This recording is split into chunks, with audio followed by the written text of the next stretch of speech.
జరిగిన ప్రోగ్రాము ఇలాగ ఇంకా చాలా ప్రోగ్రాం దేశవ్యాప్తంగా మనం చేస్తూ పోవడం, ప్లస్ ఇప్పుడు మన ముఖ్యమంత్రి గారు చెప్పడం వల్ల ఇంకా ఆంధ్రప్రదేశ్లో ఇట్లాంటి ప్రోగ్రాం చేయబోతున్నాం. కాబట్టి విషయం ఆ ఫోన్ ద్వారా జరిగిన బ్యాంకింగ్కు ఇప్పుడు జరుగుతున్న బ్యాంకింగ్కు తేడా చూడండి. గ్రామానికి బ్యాంకులు వెళ్ళారు. ప్రతి గ్రామంలో ఉన్న వ్యక్తియే వాళ్ళు వెతికి చూసి తీశారు. ఇప్పుడు ఉన్నారు ఇక్కడ బ్యాంకు CMDs అందరూ, చీఫ్ మేనేజింగ్ డైరెక్టర్స్ ఇక్కడ ఉన్నారు, మీ ముందే కూర్చున్నారు. ప్రతి ఒక్క బ్యాంకు కూడా గ్రామాలకు వెళ్ళి, నువ్వు మత్స్యకారురా, నువ్వు మేకల్ని పెంచుతున్నారా, మీరు బండిలో పళ్ళులు అమ్ముతున్నారా అని వెతికి ఎవరికి ఇప్పటి వరకు లోన్ దొరకలేదో వాళ్ళని ఐడెంటిఫై చేసి వాడికి మనం లోన్ ఇప్పించాం. గ్యారంటీ లేదు, ఏం లేవు, ఇక్కడ ఇప్పించాం. బ్యాంకులు మీ వైపు వస్తున్నాయి, మీరు వెతుక్కొని వెళ్ళట్లేదు. 2, అందరికీ ఎవరికి అర్హత ఉందో వాళ్ళకి ఇవ్వాలనే ఆ మనస్తత్వంతో బ్యాంక్ వెళ్తుంది. ఢిల్లీ నుంచి ఫోన్ వచ్చి పల్నాకి ఇవ్వు వద్దని చెప్పడం లేదు. గ్రామంలో ఉండి అర్హత ఉంటే వాడికి ఇప్పించమంటున్నాం.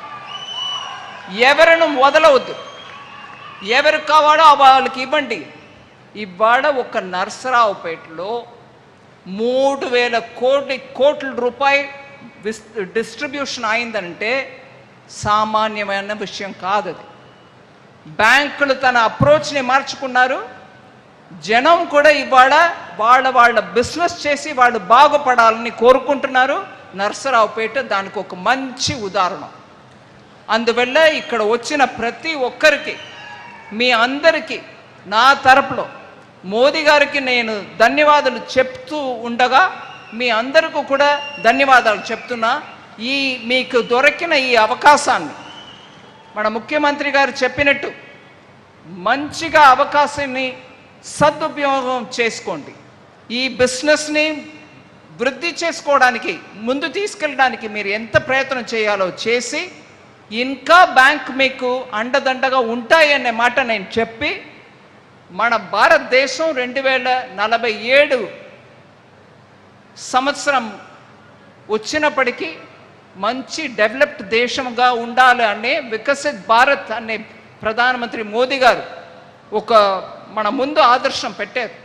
ఆ ఆదర్శాన్ని మనం అందుకోవాలంటే మన అందరికీ బ్యాంక్ సదుపాయం చెయ్యాలి, అండదండగా ఉండాలి అనేది మన అందరం అర్థం చేసుకుని బ్యాంకుల్ని కూడా మన సదుపయోగం చేసుకోవాలి. ఇంకా ఎక్కువ మీ సమయం తీసుకోకుండా ఇవాళ మా అందరికీ ఈ ఆపర్చునిటీ ఇచ్చి, బ్యాంకులు మీ సేవ కొరకు మీ వద్ద వచ్చారు, వాళ్ళని అందరినీ కూడా మీరు సదుపయోగం చేసుకుని మీ కుటుంబాలతోటి ఈ భారతదేశాన్ని మంచి దేశంగా ఇంకా ముందు తీసుకెళ్ళడానికి మీరందరూ సదుపాయం చేయాలి, సహకారం అందించాలని కోరుకుంటూ, భారత్ మాతాకి. పల్నాడు అంటే నేను భయపడతాను అనుకున్నా, పల్నాడు అంటే బలం ఉంటుంది అని అనుకున్నా, పల్నాడు అంటే ఢిల్లీ వరకు నిలబడాలని అనుకున్నా. భారత్ మాతాకి. పల్నాడు బలం చూపించండి. భారత్ మాతాకి. Thank you. Thank you madam, thank you very much. మరోసారి అందరిలో ఉత్సాహాన్ని నింపారు. తమ అమూల్యమైన సమయాన్ని కేటాయించి ఈ కార్యక్రమానికి విచ్చేశారు. ముఖ్యమంత్రి గారి చేతుల మీదుగా శ్రీమతి నిర్మలా సీతారామన్ గారికి సత్కారం. ఒక ప్రత్యేకమైనటువంటి జ్ఞాపిక.